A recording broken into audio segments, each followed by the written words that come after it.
안녕하세요. 불쌍한 우리 엄마에게 큰 용기를 드리고 싶어 이렇게 사연을 보내게 되었어요. 저희 아빠는 10년 전부터 도박에 빠지셨습니다. 과천 경마장에 갖다 바친 돈만 해도 자그마치 억대는 될 겁니다. 경마에 빠지기 전까지는 그래도 택시 운전을 하시면서 성실하게 생활비를 가져다 주셨지만 도박에 빠지고 나신 뒤로는 집에 생활비 한 푼 벌어다 준 적이 손에 꼽을 정도로 거의 없으셨고 토요일 아침부터 분주하게 차려입고 일찌감치 경마장에 가고 나셨죠. 그러다 보니 몸도 약한 엄마가 불철주야 힘들게 일하셔서 벌어오시는 돈으로 겨우겨우 생활에 나갈 수 있었어요. 저와 오빠는 당시 고1, 고3이었기 때문에 한창 공부에 전념해도 모자랄 판인데 아빠 때문에 온 집안이 조용할 날이 없었습니다. 아빠가 경마에 빠지시게 된 계기는 정말 기가 막힙니다. 집 근처 택시를 탄 손님이 과천 경마장에 가자고 하셨었나 봐요. 그래서 아빠가 모셔다 주었고 알고 보니 그 손님이 사는 곳은 바로 저희와 같은 아파트의 앞동이었습니다. 그 이후 아빠가 토요일 아침만 되면 아파트 단지 내에서 콜이 바로 뜨니 그 손님을 주말마다 과천 경마장에 모셔다 드렸던 거죠. 매주 그 아저씨를 과천 경마장에 태워다 드리면서 이런저런 얘기를 주거니 받거니 하시다 결국 경마장에 대한 호기심이 생기셨고 그러면서 아저씨와 경마장에 같이 가게 되면서부터 도박에 빠지시게 된 겁니다. 아빠는 택시 일을 하시면서 번 돈마저도 다 경마장에 갖다 바치다 보니 집안 살림은 점점 힘들어졌습니다. 그리고 점점 경마에 빠지시면서 아빠는 뻑하면 엄마에게 돈 내놓으라고 소리 지르고 학생인 저와 오빠에게도 어디 가서 돈 좀 빌려오라고 말도 안 되는 소리를 하셨고 얼마를 따오겠다는 둥, 내가 한 방이면 이 빚을 다 갚을 수 있다는 둥 헛소리를 해대시며 경마장에서 주말엔 노숙자처럼 지내시다 일요일 저녁 늦게나 돼야 들어오셨습니다. 그 모습마저 정말 꼴보기 싫었고 한편으론 성실하고 자상했던 우리 아빠를 경마에 빠지게 한 그 아저씨가 끔찍하게도 싫었습니다. 당장이라도 둘 다 정신병원에 가둬버리고 싶은 심정이라고 엄마는 매일 밤마다 우셨고 그러다 보니 아빠와 엄마는 자주 다투시는 일도 많아졌습니다. 그렇게 몇 달이 지나고 처음에 몇천 원씩 소액으로 시작했던 도박이 어느새 몇백만 원으로 베팅 금액이 커졌고 급기야 대부업체에 빚까지 지게 된 걸 엄마는 참지 못하고 폭발을 하셨습니다. 제발 정신 좀 차리라는 엄마의 말에 아빠는 반성은커녕 손찌검을 하셨고 결국 경찰까지 오는 소동이 벌어졌습니다.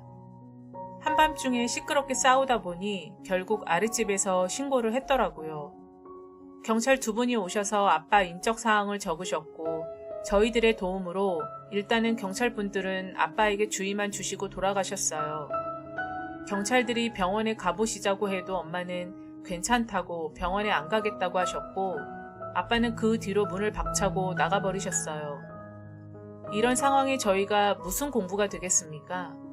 자식은 안중에도 없는 아빠 때문에 가정은 점점 풍비박산이 돼가고 있는데요. 아빠는 그 뒤로도 정신을 못 차리시고 그 앞동 아저씨와 지속적으로 경마장 출입을 하셨습니다. 그러면서 빚은 점점 늘어났고 채권자들이 집에 찾아오기 시작하면서 결국 집안 살림살이에는 압류딱지가 붙기 시작했습니다. 도박이란 게 정말 중독성이 강해 헤어나올 수 없는 블랙홀과 같은가 봅니다. 아빠처럼 성실했던 사람을 한순간에 가정이고 자식이고 도박에 미쳐서 눈에 뵈는 게 없는 사람으로 만들다니요. 예전에 아빠는 온데간데 없었습니다. 집에 들어오시면 돈 달라고 온 살림을 때려부수고 엄마를 또다시 폭행하고 심지어 저희들에게까지도 손찌검까지 서슴지 않았습니다. 도저히 이대로 살다간 저희가 죽을 수도 있을 것 같다는 두려움 때문에 결국 우리 셋은 따로 나가서 살기로 결정을 했고 급한 대로 방 2칸짜리 작은 집을 얻어 이사를 나왔습니다. 아빠에겐 따로 말하지 않았고요. 몰래 나왔어요. 집을 나와 우리 세 식구는 이제서야 좀 평화를 찾을 수 있었습니다. 엄마는 그간 아빠한테 폭행을 당하고 상처받으신 기억 때문에 밤만 되면 불안감이 몰려와서 한동안 잠도 제대로 못 주무시고 공황장애까지 앓게 되셨지만 그 트라우마를 꿋꿋이 이겨내시고 병원에서 상담도 받고 열심히 치료도 시작하셨어요. 저는 아르바이트와 학업을 병행했고 오빠도 공부는 포기하고 취업을 해서 돈을 벌기 시작했죠. 저는 망가져버린 아빠의 모습이 너무나도 창피했습니다. 할 수만 있다면 호적에서 나와서 아빠를 제 인생에서 지워버리고 싶을 정도로 정말 싫었습니다. 엄마도 꾸준한 치료로 안정을 되찾아 가셨고 오빠와 저도 열심히 생활하면서 어느새 아빠의 존재를 잊어버리고 살고 있었어요. 그렇게 2~3달쯤 지났을까요? 순탄한 우리 집에 청천벽력 같은 일이 벌어졌습니다. 새벽 2시쯤 자고 있던 오빠의 핸드폰이 계속 울렸고 그 소리에 엄마와 제가 먼저 깼어요. 엄마가 자고 있던 오빠 대신 전화를 받으셨는데 통화를 하시던 엄마는 몹시 놀라 굳은 얼굴로 핸드폰을 떨어뜨리셨고 그걸 제가 다시 주워 받았습니다. 여보세요? 여보세요? 듣고 계시나요? 여기 한림대병원입니다. 네, 말씀하세요. 무슨 일이신지 다시 좀... 김창식 씨 보호자분 아닌가요? 김창식이요? 네, 근데 왜요? 저희 아빠 맞는데요? 지금 빨리 이쪽으로 오셔야 될 것 같아요. 상당히 위독하십니다. 네? 위독하다고요? 왜요? 무슨 일인데요? 정확한 사안은 오셔서 확인해 보셔야 될 것 같고요. 최대한 빨리 한림대병원 응급실로 오시길 바랍니다. 네, 알겠습니다. 급히 전화를 끊고 엄마와 저는 오빠를 깨워서 황급히 응급실로 향했습니다. 그렇게 싫던 아빠가 위독하다고 하니 너무나도 걱정이 되기 시작했습니다. 김창식 씨 지금 어디에 계신가요? 아, 네, 이쪽으로 오시죠. 여기서 동의서에 사인해 주시고요. 지금 당장 수술 들어가야 합니다.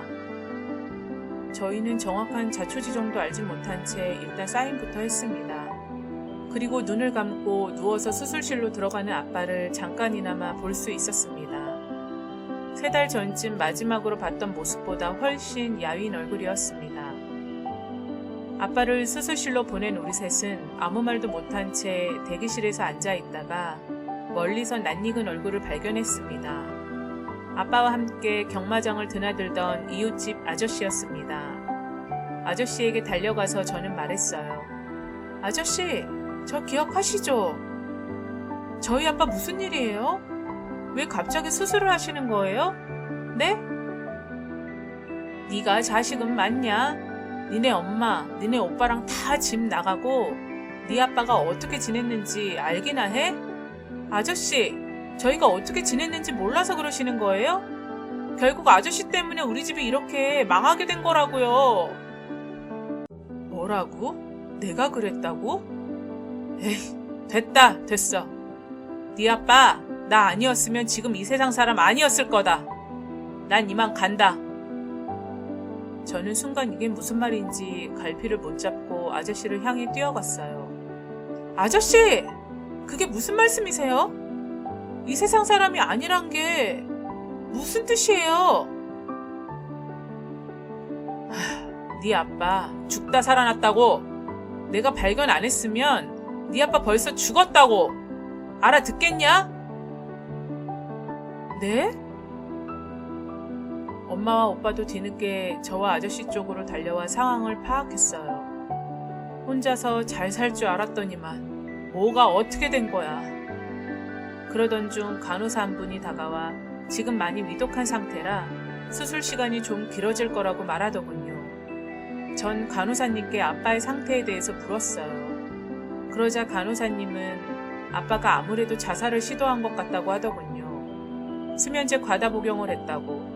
약을 먹은 지 너무 오랜 시간 뒤에 발견이 된 상태라 쉽게 깨어나실지 모르겠다고 했습니다.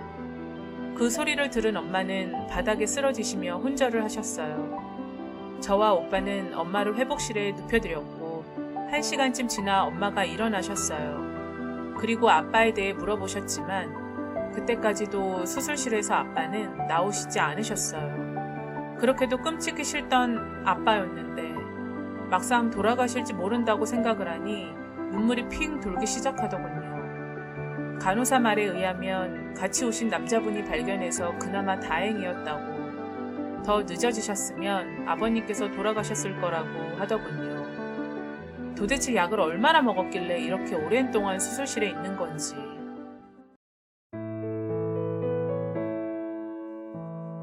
그렇게 뜬 눈으로 우리 세 식구는 밤을 새웠고 아침 일찍 이웃집 아저씨가 다시 오셨어요.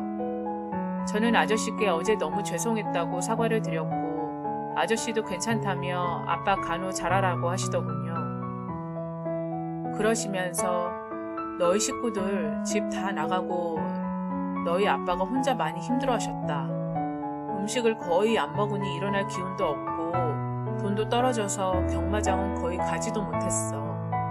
내가 가족들 찾아보라고 말하니 네 엄마한테 너무 못된 짓도 많이 하고 자식들한테도 면목이 없어서 그럴 수가 없다고 하더라. 그런데 날이 갈수록 점점 야위어 가길래 내가 통닭 한 마리 사가지고 가서 너희 집 배를 눌렀지. 그런데 아무리 눌러도 나와보질 않는 거야. 뭔가 심상치 않아 걱정이 돼서 어쩔 수 없이 열쇠공을 불러 문을 따고 들어가 봤더니 너희 아빠가 약을 먹고 쓰러져 있었단다. 라고 말씀하시더라고요. 정말요? 그럼 아저씨가 저희 아빠를 발견하시고 119를 부르신 거였어요? 그래. 흔들어대도 일어나지도 않고 숨만 겨우 붙어있는 것 같아서 바로 119에 신고한 거지. 어쨌든 빨리 깨어나야 할 텐데. 네, 아저씨. 감사합니다. 정말 감사합니다. 아니다. 이따 저녁쯤 다시 들르마. 아빠 잘 지켜드리고. 아저씨는 그렇게 돌아가셨어요. 아빠가 자살 시도를 했다니, 그리고 그렇게 좋아 죽던 경마장에도 못 가셨다니. 정말 믿기지 않았어요. 그러던 찰나 수술실에서 아빠가 누운 채로 나오셨고 중환자실로 바로 이동하셨어요. 오빠와 저는 하염없이 울기만 했고 엄마는 아빠를 보며 이 몹쓸 인간아, 일어나라고. 왜 그렇게 누워있어? 일어나서 나한테 또 소리 지르고 해야지 하시며 펑펑 우셨어요. 의사 선생님께서는 다행히 수술은 잘 끝났고 위 세척도 깨끗하다고 하시며 안정 취하시면 곧 일어나실 거라고 하셨어요. 저희 셋은 아빠 곁에 앉아 얼른 일어나시라고 기도했습니다. 엄마는 되려 아빠에게 미안하다고, 당신 잘못 다 용서한다고 얼른 깨어나라고 하염없이 우셨어요. 그런 엄마를 보니 제 마음이 더 아팠습니다. 엄마는 이제야 아빠의 도박과 폭력에 그 숱한 세월을 모질게 견뎌내시고 이제 좀 편안히 사시나 보다 했는데 이게 무슨 날벼락인지. 누워있는 아빠를 보니 핏줄은 핏줄인가 봅니다. 지난 과거는 다 잊어버린 채 우리 셋이 아빠를 위해 기도를 하고 있다니요. 그렇게 며칠이 지나 아빠는 물을 찾으시며 깨어나셨고 저희를 알아보시곤 조용히 눈물을 흘리셨습니다. 그리고 엄마 손을 붙잡으시며 미안하다고 잘못했다고 눈물을 흘리셨어요. 엄마는 말없이 고개를 끄덕이셨고 오빠와 저에게도 미안하다고 말씀하셨지요. 오빤 깨어나서 다행이시라고 아빠 손을 잡아드렸습니다. 도박에 빠져 죽음의 문턱까지 갔다 온 우리 아빠. 저는 아빠에게 아빠, 이제 경마장 안 가실 거죠? 도박 안 하실 거죠? 그래, 꼭 약속하마. 중독치료센터 다니면서 열심히 치료받을게. 미안해 여보. 남은 인생은 우리 식구 위해서 헌신하고 식구들에게 준 상처 평생 어루만져 주면서 살게. 엄마는 아무 말씀 안 한 채 눈물만 흘리셨고 아빠 때문에 평생을 맘고생 몸고생 하신 엄마를 생각하니 너무 불쌍하고 한없이 가엾게만 느껴졌습니다. 그리고 엄마를 위해 저와 오빠는 정말 열심히 살아서 엄마께 꼭 효도를 하겠다고 다짐을 했어요.